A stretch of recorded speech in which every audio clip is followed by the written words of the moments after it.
Vi skal nu se på, hvordan man indsætter et billede i en artikel.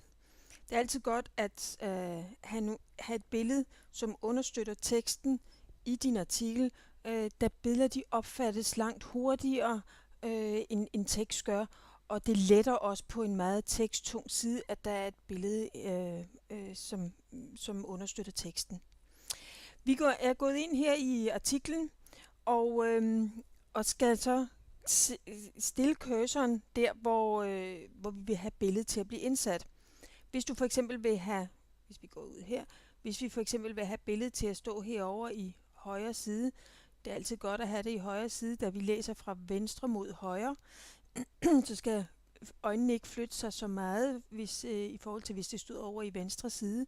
Der skal øjnene flytte sig først ind hen over billedet, før du læser teksten. Men hvis vi vil have det sat heroppe, så går vi ind i teksten og skal sætte cursoren øverst nu op heroppe, fordi det er deroppe billedet nu skal blive indsat. For at være sikker på, at cursoren er sat helt rigtigt, så kan du altid trykke Ctrl Home. På den måde så vil cursoren altid blive sat øverst op i artiklen. Når du har gjort det, så skal du klikke på billedikonet her, og så går du ind og vælger den folder, hvor billedet ligger under. Det kunne for eksempel være nogle af de her, sådan, lad os tage det her æble her. Så kan vi se, at alternate text, den indsætter filnavnet på billedet her. Og det kan være rigtig godt at ændre det, fordi den her sådan, tekst, den læses af søgemaskinerne. Så vi kan sætte lidt tekst ind.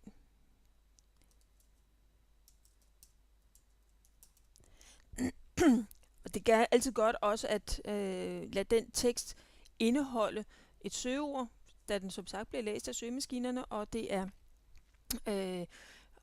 mere brugervenligt, hvis du indsætter den tekst der. Så er det størrelsen på billedet. Lige nu der har det her billede en størrelse på 375 x 281. 375 kan måske være lidt stort, så det kan være, at vi måske kun vil have den på 300. Og da fluebenet her er sat til, at den skal være proportional, så hvis jeg går videre med tabulatoren, så kan I se, så ændrer tallet sig helt automatisk, så den holder størrelsen, så billedet ikke bliver forvrænget. Så det flueben skal altid stå der. Lige nu der kan du se, der vil den stå i øverste venstre hjørne med teksten flugtende fra underkanten af billedet. Og nu er det, at vi skal ind i alignment og sige, at vi vil gerne have, at den skulle stå i højre side. Der vil du kunne se, at så flytter billedet sig over, og teksten smyger sig omkring. Hvis det skulle stå i venstre side, så vil vi vælge left. Og her kan du se, i forhold til lige før, der er teksten flyttet op til at starte fra overkanten af billedet, i stedet for fra den nederste kant. Men nu vil vi have den over i højre side. Og her kan vi så godt se, at der kan være noget tekst, der så kommer lige vel tæt på billedet, og vi vil gerne have lidt luft imellem, så øjet ikke kolliderer med billedet, når man læser teksten. Og det gør vi ved at fjerne det her flueben, der står i Equal Values, fordi så kan vi gå ind og sætte nogle værdier til den marken, der skal være omkring billedet. I det her tilfælde, hvor det er øverste højre hjørne, det står i, så vil det være relevant at have marken i venstre side og i bunden.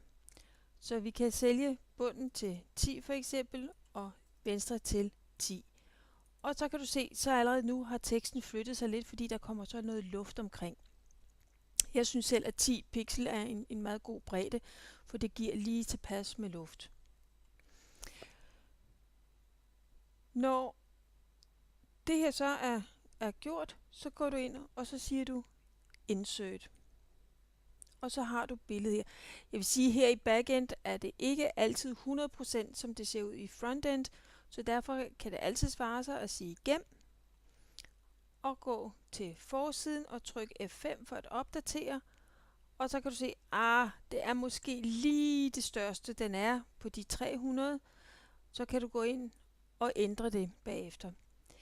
Det er også anbefalelsesværdigt, at man holder den samme billedstørrelse igennem hele ens hjemmeside, så der ikke er forskellige størrelser billeder, men at det er den samme speciel bredde, der er på. Og for at ændre det, eller for at se, hvordan hvad størrelse det nu er, hvis man lige har glemt det, jamen så går du ind, og så klikker du på billedet, så de der sådan ankerpunkter bliver synlige, og så vil du kunne se, at billedikonet det er blevet fremhævet. Så klikker vi på det, og så har du, hvad der nu er lagt ind på det her billede. Der kan du se, at vi havde den jo til 300.